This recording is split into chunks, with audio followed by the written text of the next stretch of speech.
두 사람의 구속 여부는 오늘 밤 결정될 전망입니다. MBC 뉴스 백승우입니다.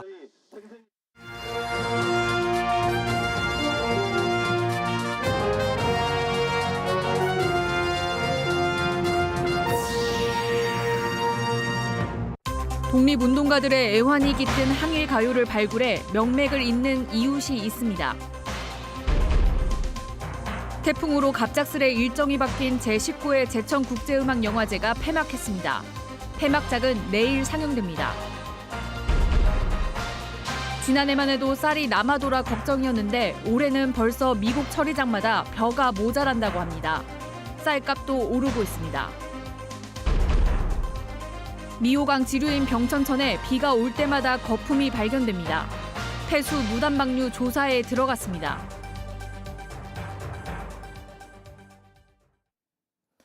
네, 시청자 여러분 안녕하십니까? 계속해서 MBC 뉴스데스크 충북입니다. 오늘은 지난 1945년 일제로부터 독립해 국권을 회복한 것을 기념하는 광복절입니다. 광복을 맞이하기까지 많은 독립운동가들의 피와 눈물 어린 헌신이 있었지요. 자, 오늘은 독립운동가들의 애환이 녹아있는 항일가요를 발굴해 명맥을 잇는 이웃이 있어 소개해드립니다. 조미애 기자입니다. 순이야 잘 있더냐 고향의 마을 이국에 가신 님의 부름소리에 조선이여 불러보며 울기도 했다. 일제강점기 민중들이 불렀던 노래입니다. 불란서에는 이미 혁명이 일어나서 그 봄이 왔는데 우리는 아직도 철창에 갇혀서 봄을 맞이하지 못하고 있다라는 그 독립운동가들의 심정을 담고 있어요. 악보도 레코드도 없던 독립운동가의 노래가 100년 만에 복원됐습니다. 김강군 작곡가와 조혜란 명창이 일부만 구전되던 것을 완결편으로 복귀한 것입니다.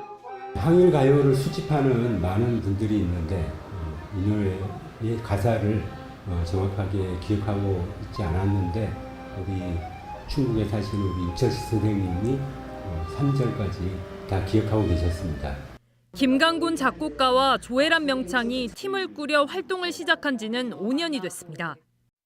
일제강점기 산과 들에 숨었던 독립운동가들이 함께 노래를 부르면서 투쟁 의지를 다지곤 했는데 이때 불렸던 노래들을 발굴해 재현하고 있습니다. 시초는 제주 4.3 사건 추모였으나 관심이 자연스레 독립운동으로도 거슬러 올라가 항일가요 15곡을 재현해냈습니다. 4.3 사건에서 불렸던 노래들을 좀 이렇게 조사하다 보니 독립운동 가요들이 굉장히 많이 불렸다는 것을 알게 되고 그러면은 우리 제주뿐만 아니라 가까운 일본, 당시에 또 만주, 또 러시아로 이렇게 가서 독립운동을 한 사람들한테도 그런 노래들이 있겠구나.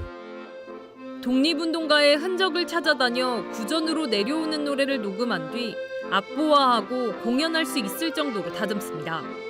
앞서 다른 이들이 발굴한 항일음악도 대중화를 위해 꾸준히 부르고 연주합니다. 우리 배달나라에 우리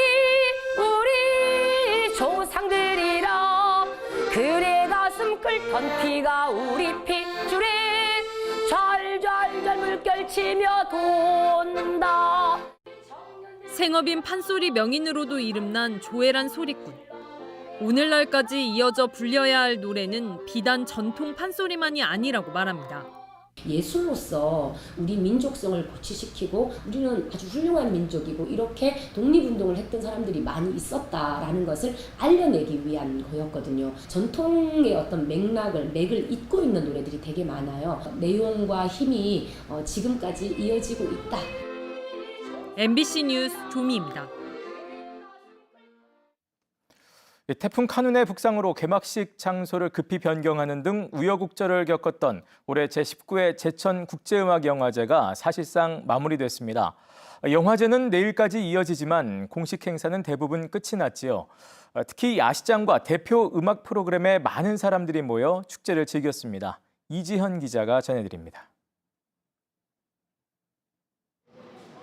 제천국제음악영화제 메인 상영관인 한 영화관. 전체 6개 상영관 가운데 5곳이 영화제를 위해 마련된 만큼 오전부터 준비된 영화가 이어집니다. 아직 국내에서 공식적으로 선보이지 않은 외국 작품이 대거 마련됐습니다. 상업 영화와는 또 다르게 좀 음악적인 부분이나 스토리적인 부분에서도 너무 탄탄하고 되게 볼거리가 많고.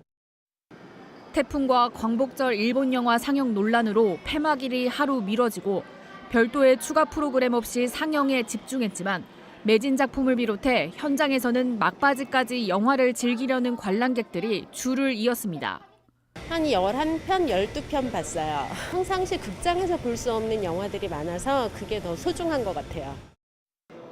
한 해 제천에서 가장 큰 행사인 만큼 지역 주민은 물론 우리 단체로 가가지고 영화도 보고 사진도 찍고 그랬어요. 자주 했으면 좋겠어요. 영화제 하나 보고 제천을 찾은 관객까지 영화제 본질인 음악영화부터 공연 프로그램도 다방면으로 즐겼습니다. 저희 서울에서 기차 타고 왔습니다. 오케스트라 분들이 이렇게 연주를 해주셨는데 그거를 영화를 만약에 보지 않았던 거여도 되게 그 감정을 느낄 수 있었고. 부실회계 논란으로 생존 기로에 서고 예산마저 줄어 우려 속에 시작한 영화제지만 대표 음악 프로그램 원썸머 나잇에 하루 평균 1,000명이 넘게 찾았고 사흘 동안 이어진 야시장에는 예상보다 많은 인원이 찾아 30분 일찍 문을 닫기도 했습니다. 새로운 아이템들 그리고 뭐 야시장, OST 페어 그런 점들은 이제 이전에 없었던 새로운 기획이었는데 반응이 좋았던 것 같습니다. 내일 오후 2시 제천문화회관 폐막작 상영을 끝으로 막을 내릴 19회 제천국제음악영화제. 이제 성년이 되는 내년 20주년을 준비하고 기약하는 과제를 남겼습니다. 20년이 되면 성년이 되는 만큼 정말 아시아 최초의 국제음악영화제답게 또 세계인의 사랑을 받는 음악영화제로서의 어떤 국제적인 명성을 얻어갈 수 있도록. 지방 중소도시에서 20년 가까이 이어왔지만 논란과 부침이 끊이지 않았던 만큼 존재의 의미와 역할에 대한 고민은 더 깊어졌습니다. MBC 뉴스 이지연입니다. 네, 한편 제19회 제천국제음악영화제 국제경쟁부문 수상작으로 리사 코르테스 감독의 리틀 리차드 I am everything이 선정됐습니다. 리틀 리차드는 초기 로큰롤 역사상 중요한 인물로 감독은 다양한 인터뷰를 통해 리처드의 개성과 음악적 성취를 보여줬습니다. 한편 한국경쟁부문 장편 작품상의 영예는 지난해 영화제 제작 지원작이었던 김태희 감독의 루킹포가 안았고 단편 작품상은 김은영 감독의 밝은 소리 A에 돌아갔습니다. 지난달 집중호우로 대규모 피해를 입은 충주시와 제천시 그리고 단양군이 특별 재난지역으로 추가 선포됐습니다. 또 보은군 회인면과 증평군 증평읍, 도안면, 음성군 음성읍, 소이면, 원남면 등이 읍면단위 특별 재난구역으로 추가됐습니다. 이와 함께 지난 4월 이상저온과 서리 등 냉해로 꽃눈이 죽고 착과가 불량했던 영동군 양강면도 특별 재난지역으로 포함됐습니다. 농작물 피해에 대한 특별 재난지역 선포는 이번이 사상 처음입니다. 작년 쌀 수급 관련 뉴스를 기억하시는지요? 지난해에는 쌀이 남아돈다며 걱정이었는데 올해는 반대 상황이 됐습니다. 본격적인 벼 수확기까지는 아직 2달 넘게 남았는데 벌써부터 미국 처리장마다 벼가 모자르다며 아우성입니다. 또 산지 쌀값도 오르고 있습니다. 김영일 기자가 보도합니다. 청주의 한 미국 처리장입니다. 벼 재고가 넘쳐나던 지난해와 달리 올해는 양곡 창고가 거의 비어 있습니다. 현재 벼 재고 보유량은 11톤. 일주일에 4톤 정도 출하되는 것을 감안하면 한 달치도 남지 않은 겁니다.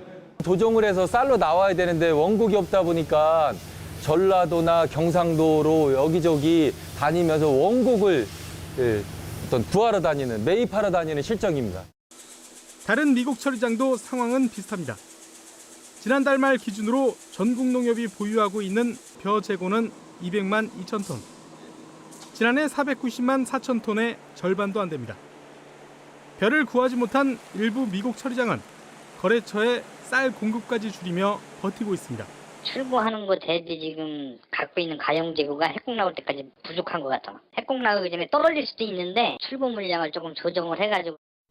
지난해 큰 폭으로 하락한 쌀값 안정을 위해 정부가 물량을 대거 격리시키면서 산지 벼 재고가 줄어든 겁니다.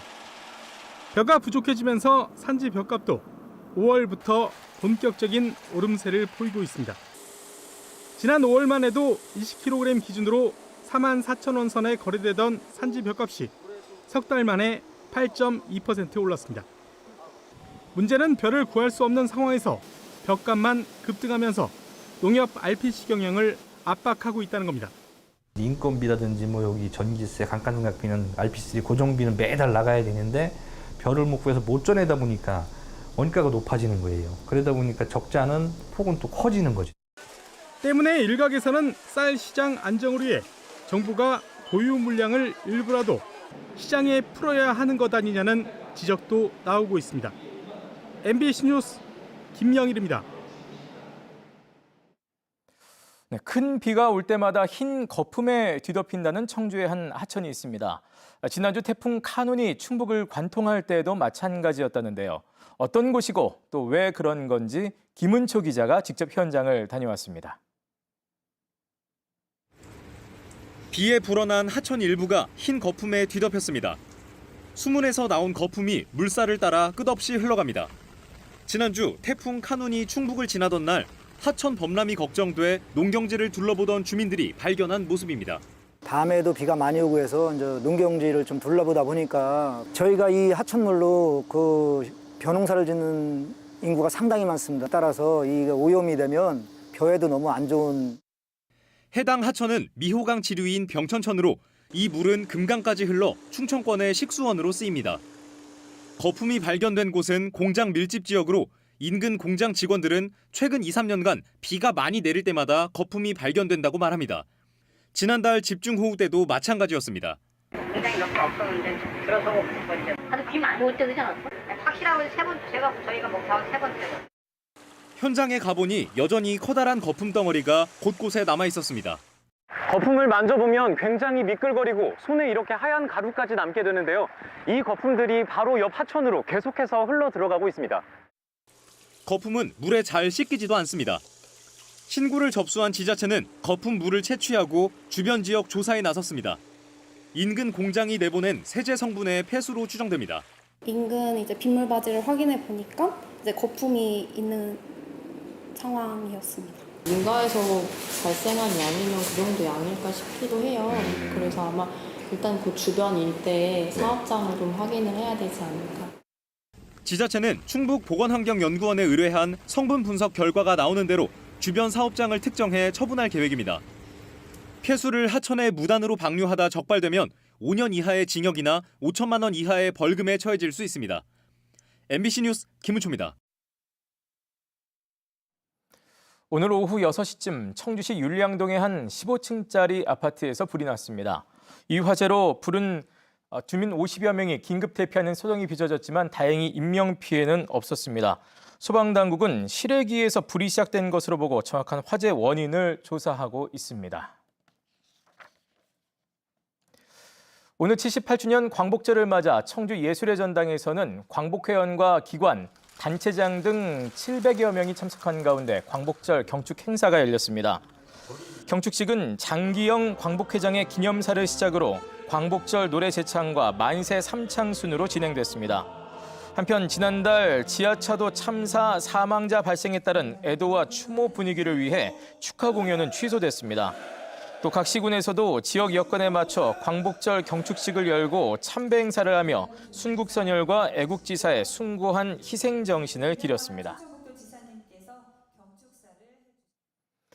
지난해 2차례 가격을 올린 데 이어 올 하반기 추가 인상을 예고한 시멘트 업체들이 상반기 줄줄이 큰 폭의 실적 개선을 이룬 것으로 나타났습니다. 한일시멘트의 영업이익은 909억 원으로 지난해 같은 기간보다 2배가량 증가했고 매출액은 6,232억 원으로 25% 늘었습니다.